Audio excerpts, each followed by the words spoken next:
apakah tujuan pertandingan ini dianjurkan? Okey, sebenarnya pertandingan ni adalah salah satu daripada program Bulan Teknik dan Vokasional. Okey, kami panitia PBB menganjurkan pertandingan memasak ni melibatkan antara seorang guru dan seorang murid. Okey, tema kita punya pertandingan pada hari ini adalah tema tentang macam mana mengekalkan makanan warisan dan ditransformasikan menjadi makanan moden. Okey, tujuan kita menghasilkan mengambilkan pertandingan ni adalah untuk mengeratkan silaturahim antara guru dan murid. Okey, membina kerjasama antara guru dan murid, dan seterusnya kita juga nak mencungkil bakat berkreativiti dan berinovasi dalam menghasilkan makanan.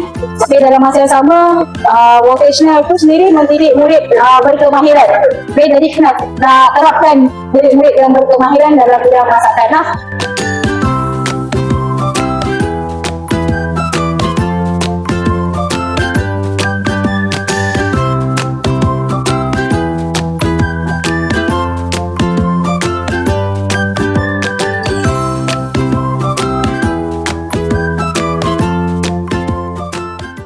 Apakah menu yang anda masak hari ini? Menu yang saya masak hari ni laksa Penang. Dia laksa Penang ni antara laksa yang saya paling minat pada sekarang.